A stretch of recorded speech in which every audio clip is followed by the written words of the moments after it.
Okay, so we're going to compare David Price. Believe this is 07, first came up.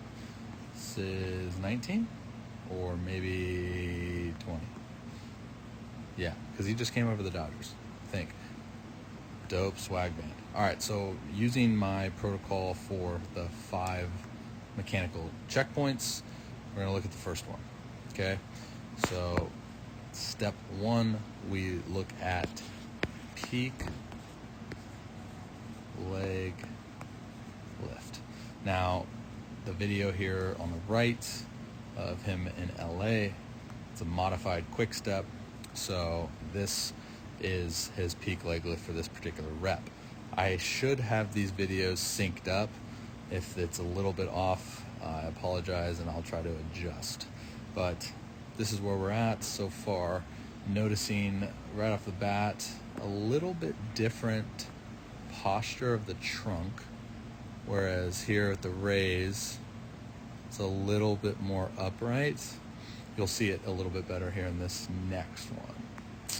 So now let's get to step 2.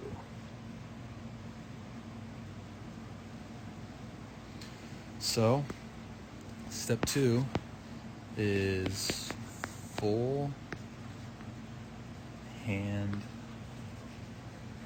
separation. I have the best handwriting in the league, so save it.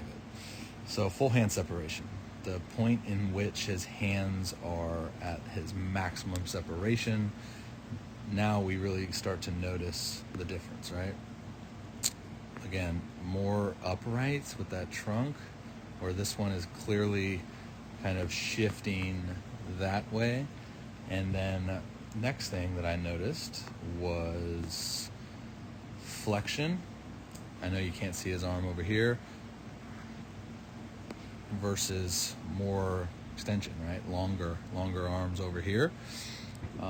So it's funny too, because I am actually a proponent, an advocate, if you will, of maintaining flexion.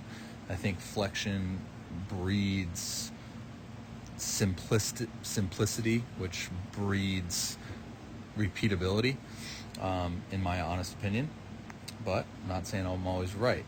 Now, another thing, if you take note, again, this is changing, I'm assuming because of the rep variation, where the one here on the left was more of a higher leg lift, right? But you'll notice that he's already going internal rotation, that trail hip. Now, this is the direction, right? Where here, his direction is linear, right? It's already kind of going home.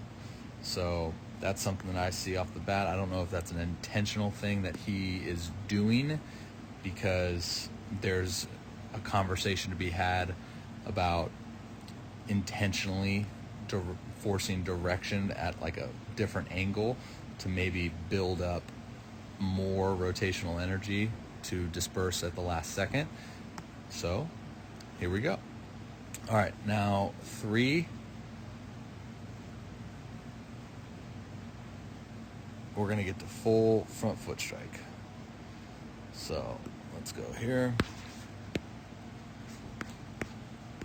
FFS stands for full front foot strike. Whoa, no it doesn't. Front foot strike, or what I call your anchor.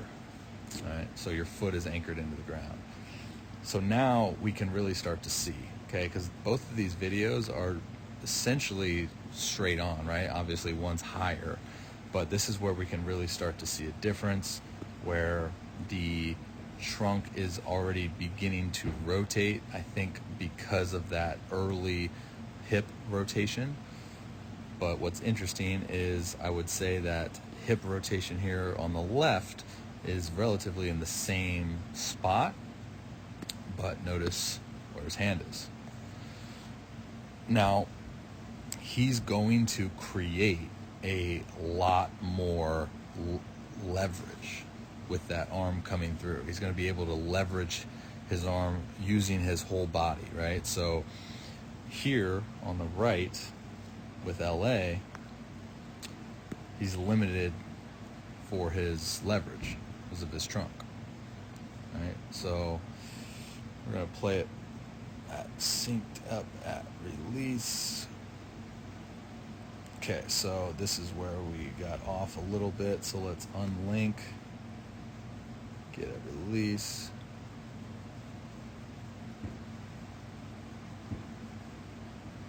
Dang you, 30 frames per second. So, okay, 4 ball release. So 4th checkpoint, we're going to look at ball release, just kind of notice some posture here. So Price has always had this front foot kind of closed off.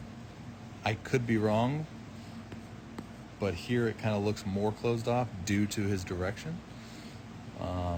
Looks like he's getting a lot more trunk flexion here, right? I always do that. Frick. I did it again. Panic. Panic. Okay. Oh my gosh. Self-imploding. Okay. Anyways, just notice that here it looks like he's getting more flexion, which is going to lead to more shoulder extension. Could be different because this one zoomed up, but relatively same. Glove side posture. I wish I could see the trail of foot on this one, but I can't.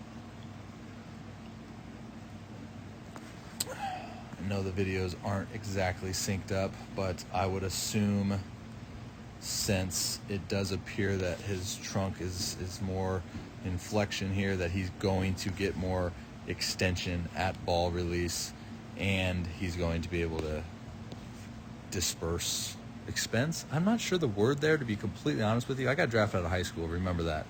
I didn't go to college. I didn't learn a lot of these words, so if it's dispersed energy or expense energy, or maybe it's just both, but it looks as if he's expensing and dispersing energy more in a linear manner towards his desired target, rather than here you can already see that his energy is shifting, okay?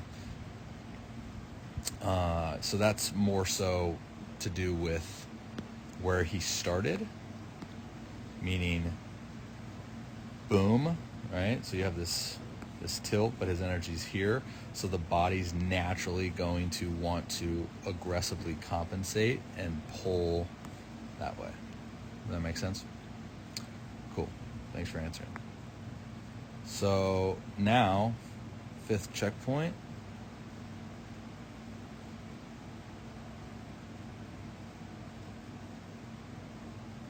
I do not like this deceleration pattern, guys. I just noticed this. Okay, let's take that look again. That's fine. Now you want to keep that plane.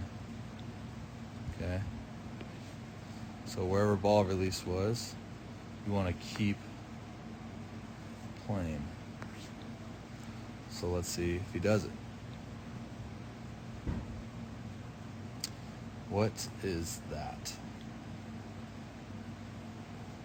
I'm not sure.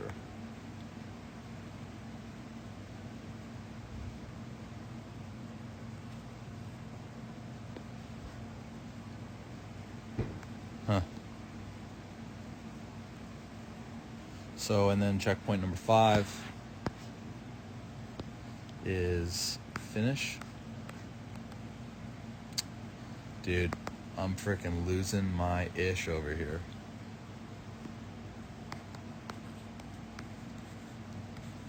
Or I call it deceleration. I got to learn how to work in cursive because apparently I can't take this little stylist off the dang iPad screen.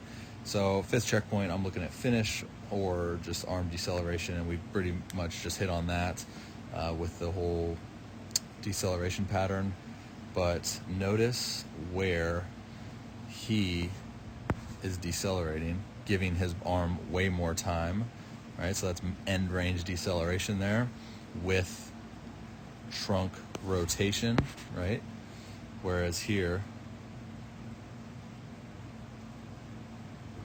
that's his decel.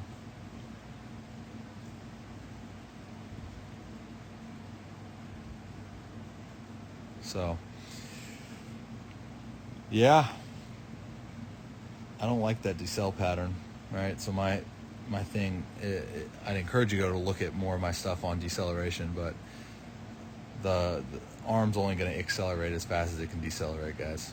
So if we're not allowing, or if we're not buying our arm time to decelerate, we can't expect to accelerate as fast as we can. So for me personally, it's 9 out of 10 because he's not wearing a swag band.